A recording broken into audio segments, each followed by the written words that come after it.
अस्सलाम वालेकुम एवरीवन, मेरा नाम हारिस है। आप सब हॉट शॉट पाकिस्तान देख रहे हैं। Welcome to another episode. आज की हिस्ट्री ऑफ मोटरसाइकिल्स में हमने बात करनी है कावासाकी के बारे में।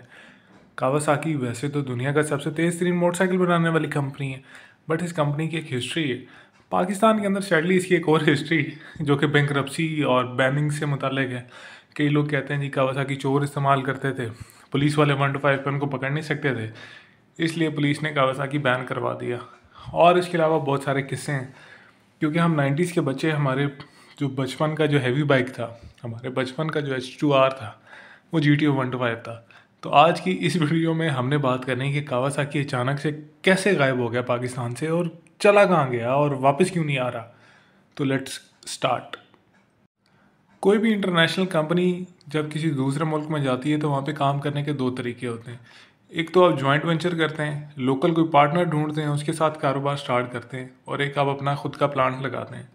कावासाकी पहले पाकिस्तान में इंपोर्ट होते थे। उन्होंने कहा जनाब अली कि अब हमने अपना जो बाइक्स हैं उनका लेवल इंक्रीज़ करना है, हम सेल ज़्यादा एक्सपेक्ट कर रहे हैं और हम इनकी प्राइस भी कम कर सकते हैं अगर हम इनको पाकिस्तान में बनाएं। तो एक पार्टी थी सैफ खुर्शीद के नाम से, ये दोनों भाई मिलके इन्होंने जनाब अली कावासाकी और सैफ खुर्शीद मोटर्स ने जॉइंट वेंचर कर लिया और SKM industries Saif Kawasaki Motors private limited का आगाज़ हो गया। इन्होंने हरीपुर के पास अपना प्लांट लगाया और सखा कोट उस मुकाम का नाम है, वहाँ पे इन्होंने अपना प्लांट लगाया और प्रोडक्शन स्टार्ट कर दी। वेरी गुड, रावी सब चैन ही चैन लिख रहा है, चीज़ें बहुत अच्छी चल रही हैं, बट यहीं से मसला स्टार्ट होता है। अब वो मसला क्या है, वो मसला मैं आपको बताता हूँ। कावासाकी के पाकिस्तान से गायब होने की सबसे पहली वजह, हर ऑटोमोबाइल मैन्युफैक्चरर की ये ख्वाहिश होती है कि उनके पास एक ज़्यादा से ज़्यादा वैरायटी वाले ब्रांड्स हों ताकि वो मुख्तलिफ़ किस्म की टारगेट ऑडियंस को कैटर कर सकें। कावासाकी के पास भी एक बहुत ही ज़्यादा वैरायटी थी। इनके पास 100, 110 और 125 सीसी में डिफरेंट ऑप्शंस थे, बट यहीं पे एक मसला था। कावासाकी के मॉडल्स बजाय होंडा, यामाहा, सुजुकी से कम्पीट करते, वो आपस में लड़ रहे थे। उसकी मैं एक एग्जांपल देता हूँ। कावासाकी के पास एक ज़माने में 100 सीसी के अंदर 4 मोटरसाइकिल्स थे, जो कि चारों इकट्ठे ही फॉर द सेल अवेलेबल थे। Kawasaki sports 100, Kawasaki super 100, Kawasaki GTO 100, Kawasaki ELX 100। अब ये सारे मॉडल्स, जब आप एक शोरूम के अंदर जाओगे और 100 सीसी के अंदर आपके ही अगर 4 मॉडल्स खड़े हैं तो कस्टमर कंफ्यूज हो जाएगा कि इन चारों में से सबसे ज़्यादा अच्छा कौन सा है। ये एक बहुत बड़ी वजह थी कावासाकी की बुरी सेल्स की, और लोग बहुत ज़्यादा कंफ्यूज होते थे कि यार कौन सा मोटरसाइकिल ख़रीदें और कौन सा ना ख़रीदें और कौन सा मोटरसाइकिल ज़्यादा अच्छा है। कावासाकी के पाकिस्तान से जाने की जो दूसरी बड़ी रीज़न थी वो थी कावासाकी का अहेड ऑफ इट्स टाइम होना। कावासाकी के मोटरसाइकिल्स दो तरीके से अपने टाइम से आगे थे, टेक्नोलॉजी में और परफॉर्मेंस में। कावासाकी GTO 125 पाकिस्तान का लेजेंडरी मोटरसाइकिल है। कोई भी आप बड़ा बाइकर उठा के देख लें, GTO 125 की वो अभी भी रिस्पेक्ट करता है, क्योंकि जब वो बाइक चलाना सीख रहा था GTO 125 was the ultimate machine. GTO 125 125 CC का मोटरसाइकिल है जो 17.5 से 18.5 हॉर्स पावर प्रोड्यूस करता है। आज के दौर में भी बहुत मुश्किल है एक 125 सीसी मोटरसाइकिल से इतनी ज़्यादा पावर आउटपुट लेना।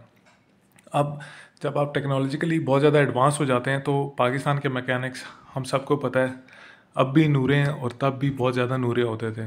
ये एक बहुत बड़ी रीज़न है जिसकी वजह से कावासाकी के मोटरसाइकिल्स को अपनी औकात से ज़्यादा परफॉर्म करने की वजह से लोग तो पसंद करते थे, बट मैकेनिक्स को समझ नहीं आती थी।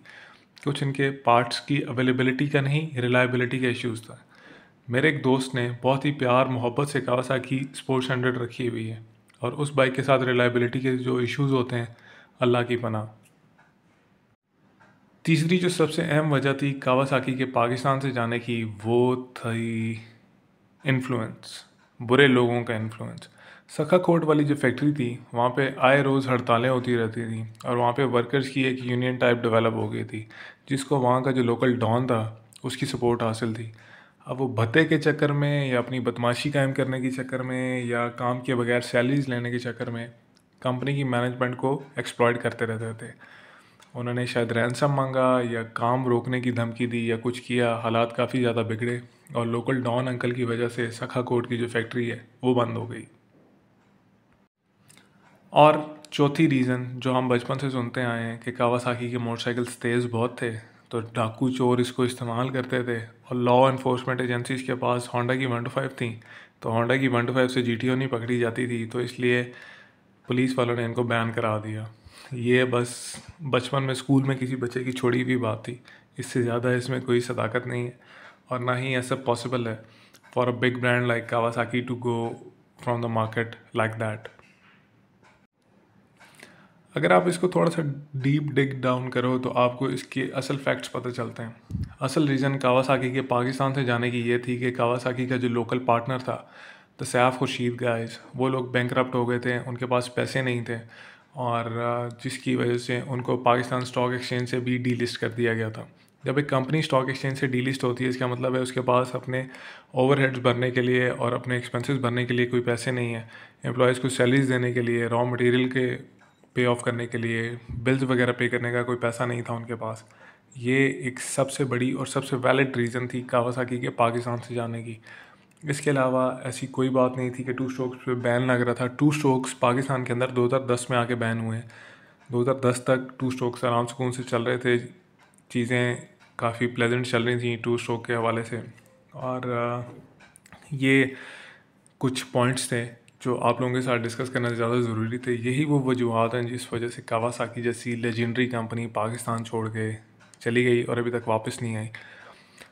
कुछ अर्सा पहले सैफ खुर्शीद मोटर्स ने कोशिश की कि वो जीटीओ के नाम से चाइना से बाइक्स ला के पाकिस्तान में उनको ब्रांड करके बेचें, बट पाकिस्तानी इतने डम नहीं है, उन्हें पता चल गया कि ये एक्चुअल जीटीओ नहीं है, ये कावासाकी का जीटीओ नहीं है, ये एक फ़ेक चाइनीज़ मोटरसाइकिल है जिसको जीटीओ कह के चिपकाने की कोशिश की जा रही है और वो उनका प्रोजेक्ट भी ऐसे ही ठप हो गया।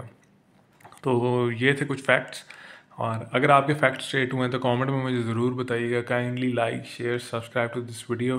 आई see you guys later, take care, bye.